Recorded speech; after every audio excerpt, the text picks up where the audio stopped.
Dave Anderson here with the Fisherman magazine. It's June 29th. These are your headlines. First up, we're hearing about really good topwater action for the surf guys fishing the outer beaches of Cape Cod. We're also hearing about some wreck-sized bluefin showing up south of Block Island. And if you want big bluefish, head to central or western Long Island Sound. That's the place to be. Stay tuned for all that and more on this week's New England Fishing Forecast. The fishing news is sponsored by these fine partners.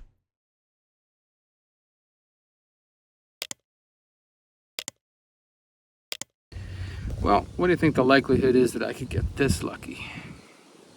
Just stepped out of the truck, not really down here looking for anything, actually coming down here to do something completely different. And just look at the ground real quick, because we got lots and lots of plowed field here. And I just happened to look down, not even 5 feet from the truck. I don't know how well this is gonna show up, but got this. My guess is that it will be broken because it's in a cornfield. Let's just see. Ooh, it's actually pretty close to perfect. Cool. I'll take that. Before we begin, I got a couple news items to cover, and the first one is going to be a quick rundown of what's going on in the Dreamboat Challenge this week. Now it's time for the Dreamboat Update. It was all about the fluke in the Dreamboat Challenge this week, and we had two big ones hit the leaderboard. The first was a 10.72-pound Sandy Hook doormat landed by Steve Leinhart, which landed him in third place for the flatfish category. The second fluke made some bigger waves in the contest. Luke Citrelli from Remsenburg, New York, topped the category with this impressive 11.25-pounder, giving him enough juice to vault him into second place overall. The leaderboard now looks like this. Bobby Cifarelli has dropped into third place with 17 points. Luke Citrelli takes over second place with 18 points, and Eddie Terabile remains in the top spot with 21 points. The Dreamboat Fishing Challenge is the Fisherman subscriber-only multi-species fishing competition with a chance to win a 21-foot Steigercraft center console powered by a Yamaha, along with many other great prizes. Visit thefisherman.com to subscribe and get all the details so you can be part of the action. The other news item, of course, is the giveaway, which is ongoing. We're getting more and more photos. It's been a little slower this week, probably because of the weather and the wind, but still got some really nice fish that came in. Some strong photos now. Everybody seems to be sending in better and better pics, which is fantastic. And if you don't know how this whole thing works, basically you're going to send your photos in to me at danderson@thefisherman.com, or you can text them to the number on the screen. If you do elect to email them, just put contest or giveaway in the subject line so I know what to do with them. And basically this is going to run through July 26th. I'm going to give away a darter that I made. I'm going to give away some no live bait needed paddle tails, and I'm going to give away some stuff from Game On Lures. And so there's going to be 3 winners. I'm going to pick my 3 favorite photos, and I'm going to send those prize packages to each of those winners. Then we'll start another one up after that. It couldn't be simpler. The photos will show up in the magazine. They'll show up here in the report video, and everybody wins with that. So I really appreciate you guys for participating in these things over these last couple. It's been at least a year now, and it's been great for me. A lot of photos coming in, and great to interact with the viewers and the readers. So thanks again for all that.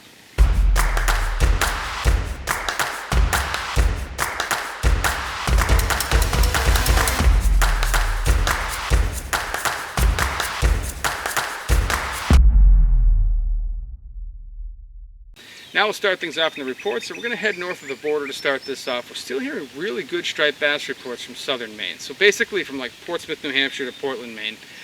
Very good striper action in the area. Lots of bait. They got pogies up there. They got mackerel up there. They got sand eels. They've got harbor pollock. There's just a smorgasbord of bait in the area, which has translated to a lot more striped bass just hanging around these inshore waters. Guys are doing it from the surf. They're doing it from the boat. They're doing it day and night. And they're seeing a wide range of sizes. So basically fish from like 24 inches up to 50 inches. And, so if you're in that area, if you're going up there on vacation, if you live there, if it's not too far for you to travel, definitely might be a place that's worth checking out. Nighttime guys have been doing particularly well on live eels, so definitely want to keep that in mind. Dropping down over the border back into Massachusetts, really good striper action there as well. Plum Island, out to Gloucester, Cape Ann, the whole area there has all been producing very well. For a little more on that, let's toss it over now to James Jewkes. I haven't been out that much. It's been spotty. Took a couple of skunks. But anyways, right under the report here, the boat guys out in front of Plum Island and north or south of here have been hammering big fish. 20, 30 fish days, all over 40-inch stuff. A lot of live bait that they've been fishing, so that is what it is there. I'm in a little rare daylight into darkness right now, but that's okay. I don't do it much. The greenheads are out, so just beware if you're out in the beaches.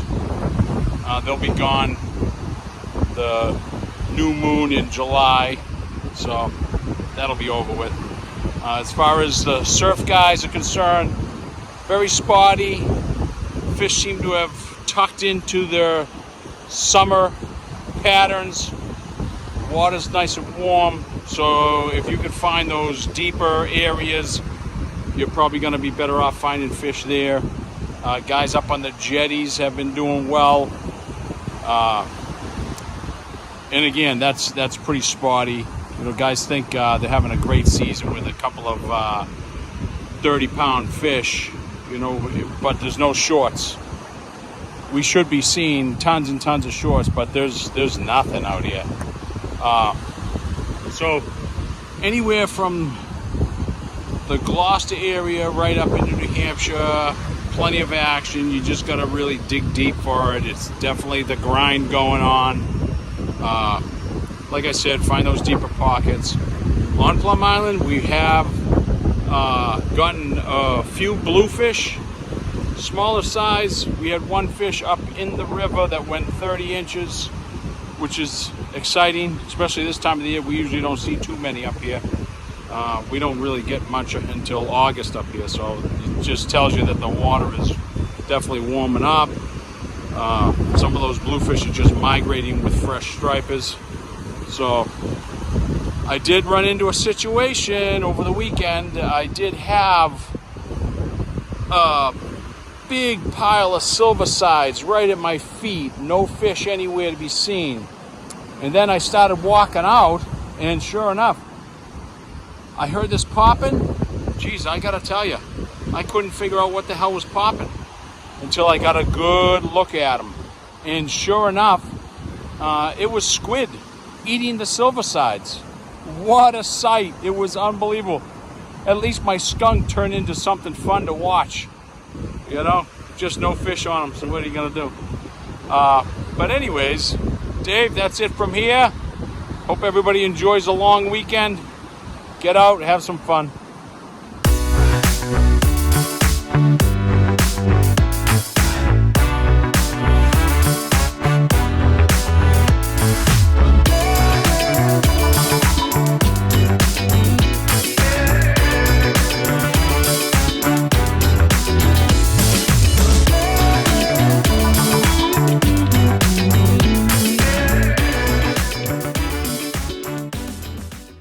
The next striper hotspot has continued to be like Scituate to Plymouth. You got Scituate, Marshfield, you got Plymouth. Really all the points, rocky spots, all the inlets in that area are holding fish right now. The ledges offshore, like Minot Ledge, there's a few other ones there that don't come to my mind too easily. They got weird names, but there's a lot of striped bass in the area, and there's a lot of good fish in that area. Hearing about good numbers of fish, like 20 to 40 pound fish have been caught, and lots of fish in the like 35 to 40 inch class. So a lot of action in the area, and the guys are getting it done at all different times of the day and night. Good topwater action early morning and in the afternoon, and then the night guys are doing really well, drifting live bunker, chunking, throwing live eels. It's all working. Also heard about some really nice fish coming out of there from surf guys throwing needlefish after dark. So very good place for some striper action. Also hearing about an influx of bigger bluefish into that area now too, so that's something else that you guys can count on. Heading out onto the Cape, the big news just seems to be the continued action on the outer Cape. I've been hearing about good topwater action in the afternoon, like basically after work till dark. Guys are doing really well on pencil poppers. good numbers of fish and good sizes of fish. So you're seeing fish from like 30 inches up to 40 inches and a few north of that. So you get a good shot at getting some slot fish, and you got a good shot at getting some really big fish. For the boaters, you're going to want to head out more toward Monomoy. That's where the best action that I've been hearing about has been. A lot of slot fish in that area, and a lot of fish that are just over, like 32 to 40 inches or so. Guys are doing really well on top water. They're doing really well on unweighted soft plastics, but another good way to get it done there is, snapping wire. So any of those shoals out there, or any of those deep spots in between, there's a lot of stripers in there, a lot of moving water in there, and a lot of bait. So that's definitely a good spot to go if you want to get on some stripers from your boat. As far as fluking goes, still not getting a lot of reports from Nantucket shoals. Not sure exactly why. I don't know if it's the weather. I don't know if the bite's off this year. I suspect it's probably the weather. We just keep getting these crazy windy days that are coming from all different directions, and it's probably just making it tough for guys to get out there. The fluke news I am hearing are coming from like Nantucket Sound and Vineyard Sound on the shoals in there. Basically what I've been hearing is it's been a little bit of a tough go of it. The guys are getting a few keepers, but mostly shorts, and I mean even more they're getting small sea bass and scup. But if you get up closer to the islands, you're going to have a better shot at getting some bigger sea bass. You're going to get more of those keeper-sized scups. So bottom fishermen may do better to kind of leave the fluke for later and concentrate more on sea bass and scup. Jumping through into Buzzards Bay, striper action's been decent. Been hearing about some better action around the Elizabeth, especially out near Cuddy Hunk for stripers. But in Buzzards Bay, the bottom fishing's been very good, especially for sea bass and scup. Heading up toward the canal, I didn't hear a ton as far as stripers go in the neck of Buzzards Bay. I heard of a few fish like into the low 20-pound class, but no big concentrations, no big numbers of fish. The canal, however, has started to sort of come into a favorable summer pattern where it doesn't matter if you've got like the perfect tides. There seems to be fish in there seems to be bait in there, and most of the guys that go are getting some fish. So for a little bit more on that, let's toss it over now to East End Eddie. Good morning, Dave. Here in the east end of the canal, it's been a wet morning. It's raining on and off. Things are still great here, though. I've got a west-dropping tide behind me, so if that lights up, you'll see me grab my rod, and I'll have to get back to you. But there's a lot of bait still in the canal, mackerel, different sizes, small ones, big ones. There's squid, there's silver sides. I haven't seen too much bunker, though, to tell you the truth, but there were a lot of bunker in Buzzards Bay, so hopefully they catch a east tide and come into the canal. The other day, 3 30-pounders were caught within minutes of each other around mid-canal. And Tony Cuozzo is from Hartford, Connecticut, but he stays at Bourne Scenic Park. He caught a 42-inch from his favorite spot. And I was fishing next to some experienced guys the other day.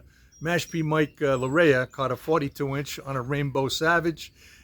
Bill on the Grill Prudo caught a 43-inch on a Green Mac Savage. And I caught a 20-pounder on a striped gear rocket, a White Ghost rocket. The fish was pretty far out. The only reason I was able to reach it is because I had a rocket on, and those things cast like a rocket.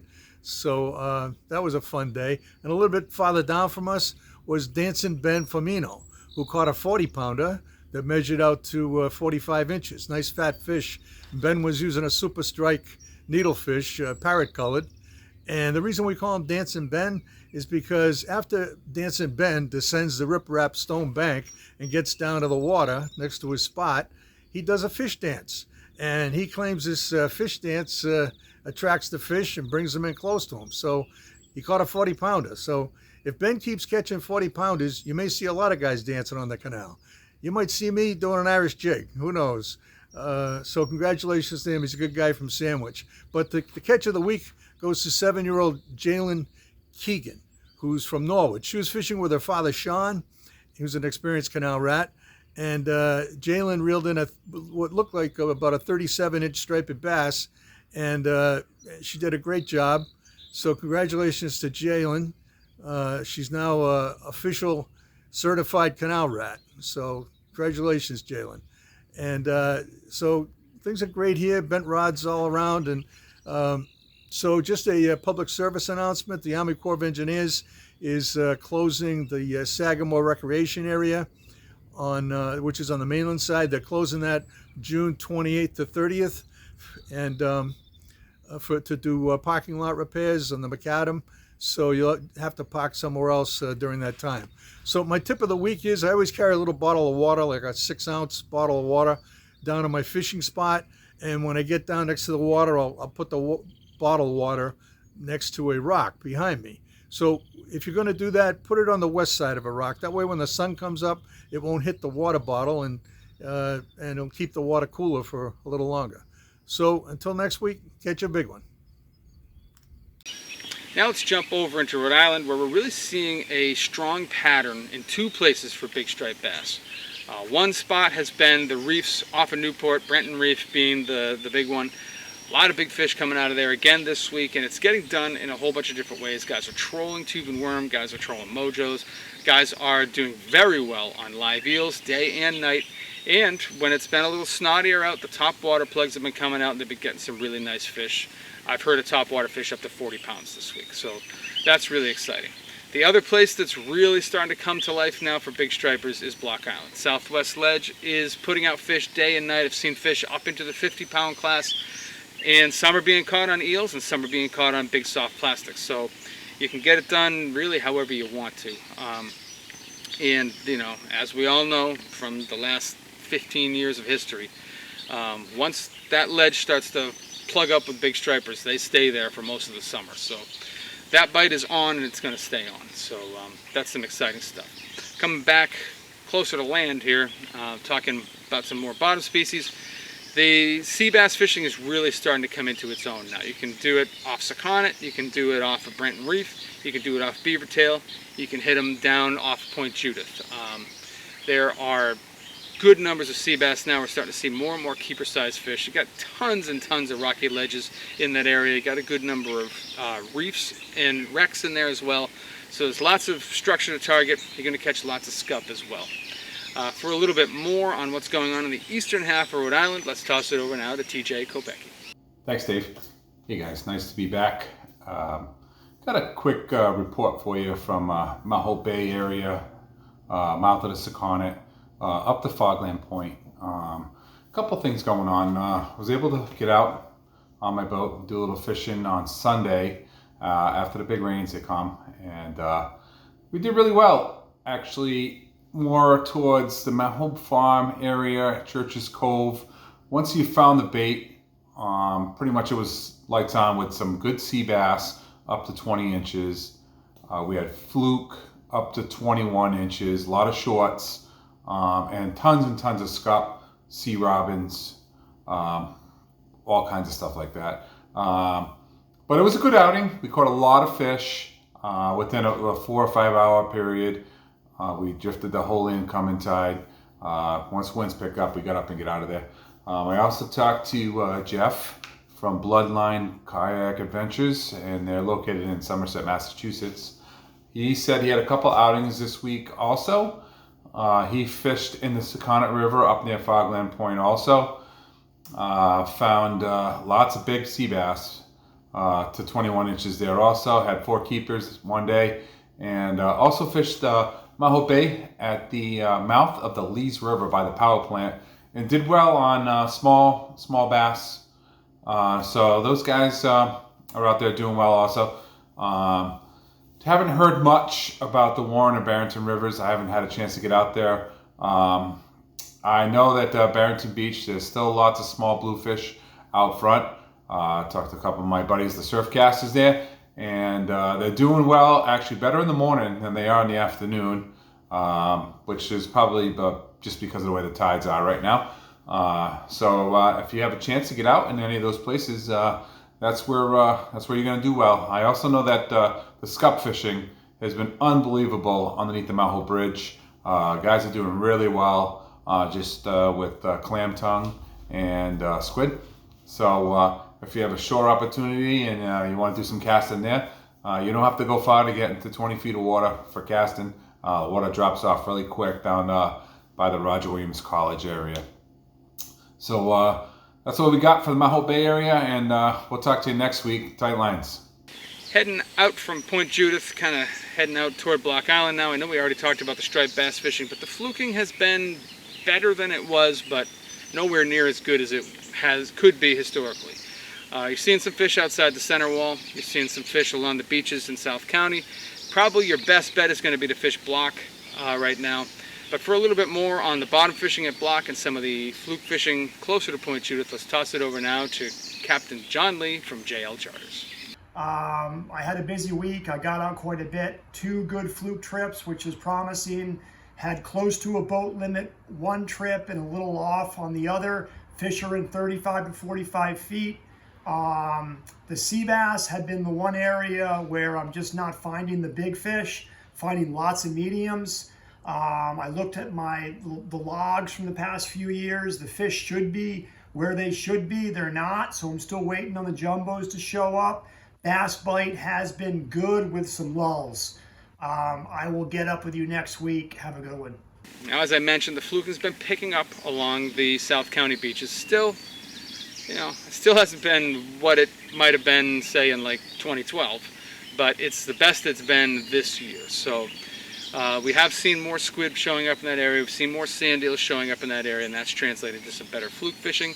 Up along the breachways, a lot of daytime guys have been doing really well on scup this week, which is a good thing for everybody because, yes, it means that you can go and catch scup from the breachways, but it also means that there's a new reliable bait source around the breachways now, which is likely to pull in more big stripers and probably some big bluefish as well. So if you're a breachway guy or if you fish some of those rocky points near the breachways, might be a good week to put in a little extra time because we're starting to see more and more scup and other sort of smallish, reliable bait species showing up along those areas. So, that's another thing that's good for everybody. And then the best big bass fishing out in the western part of the state is still on the Watch Hill Reefs and then heading across the border to Fishers. Very good stripers in that area, and you've got a chance of catching a really big fish in there. So all good things, and that's what happened to you guys in Rhode Island this week.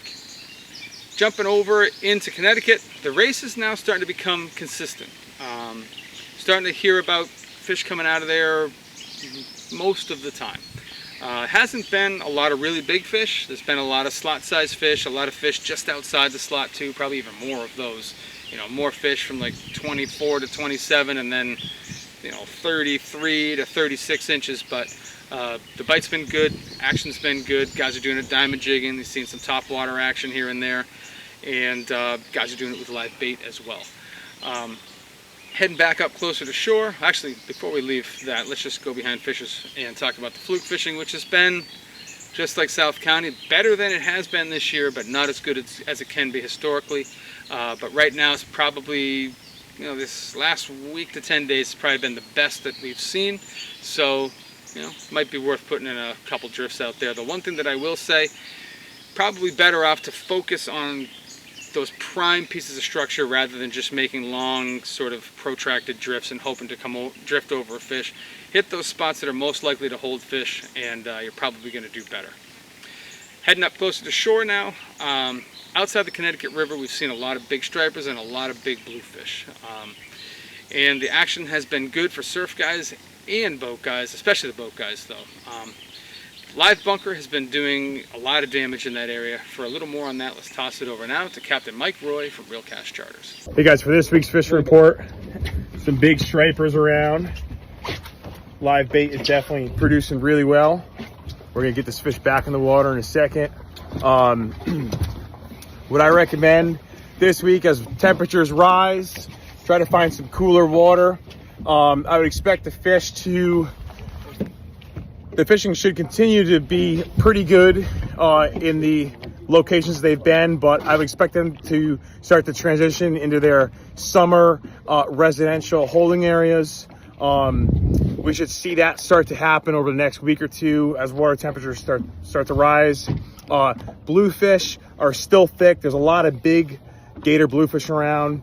Black sea bass fishing remains strong. I would expect those fish to start moving around as well and settle into their summer holding areas. So all in all, it's a great time to go fishing. For the upcoming week, I would expect stripers, bluefish, and black sea bass to be biting really well. Good luck. Now we'll just head up the Connecticut River Valley, talked to Rowan Lytle. I know he's been doing a lot of varied guiding. He's been doing some carp stuff, he's been doing some bowfin, he's been doing some flat stuff for stripers. No telling what he's going to cover in this video. So let's hear what he's got to say. Hey everybody, so as we come out of a slightly wetter week, which is a very good thing here, I've been doing mostly channel catfish fishing, at least in the Connecticut River. I've talked about that before. I'll talk about specifically fly tactics now, because that's one of the ways I really love to target them, and that's not something people do a lot. A really good thing to do is just find deep cuts, either at the mouths of tributaries or in the Connecticut River itself. Depending on the depth, you could fish floating lines and heavy flies, or I oftentimes will fish full intermediates, and also fairly heavy flies, either tungsten conehead woolly buggers or something tied with lead dumbbells, sort of like a clouser. Now, natural colors tend to work best. The fly should be fairly sizable as well, because the fish need to feel them. They're not going to see them very well. Their eyesight's quite poor, but they're very predatory, way more predatory than a lot of people give them credit for. And they'll often eat those flies up in the column, not just dragging right on the bottom. But fish relatively slow, long, slow strips, and flies in the 2.5 to 3 inch range in brown, olive, black, and fairly heavily weighted. The takes are ridiculously aggressive. I had a client out today. We didn't get any particularly large ones, but even a channel catfish around a pound will absolutely slam a fly and then put up a pretty damn good fight on a 6 or 7 weight rod. So good luck out there, everybody. Try getting a channel catfish on a fly rod. Heading out of the river, heading west now. We're going past Cornfield Point out to Westbrook. Hearing of good scup fishing in that area. Really, all of Connecticut has been very good for scup fishing. And we've got all these big reefs out here which hold stripers, they hold bluefish, they hold scup, and they hold sea bass. But I just want to remind you guys that sea bass is closed until July 8th. So don't go out there and make a mistake. I know I'm talking to a few guys that were out this weekend, and it sounded like a lot of people don't know that sea bass is closed. Saw a lot of guys sea bass fishing. So just make sure you're, playing within the rules, because you don't want to get pinched for something silly like that. For a little bit more on what's going on in that region, let's toss it over now to Matt Stone from Watch Hill. Let's toss it over now to Matt Stone from Black Hall Outfitters. Striper bite continues to be good, particularly in the rivers. They are still very much focused on live bunker. We have got all the things you're going to need for that bite if that's something you want to get on, including a cast net class as well. Rivers are the best place to go right now, but there are definitely stripers out on local reefs and points. You can try some eels, some topwater, some paddle tails, things like that. Those will work great out there. Currently, our sea bass season is closed in Connecticut. Closed up last weekend. It is going to reopen July 8th. Closed up until July 8th. However, there is some good fluke fishing to be had, starting in probably around 35 feet, 40 feet. Gulches, gullies, humps, any gaps in those work really well. A lot of silver sides around, a lot of bunker around, so any bucktails that mimic that, perhaps squid out deeper, are going to be good for you. And that's what's going on here in Connecticut. Get out there and good luck. Now, continuing west into the western part of the sound, we're hearing about a lot of big bluefish in the area that have moved in. Guys are getting them on around the bunker schools, throwing topwaters, getting them on. They're bluefish. They're getting them on all kinds of stuff. But definitely live bunker, chunk bunker, big topwaters, and trolling just about anything. Those bluefish are eating pretty well.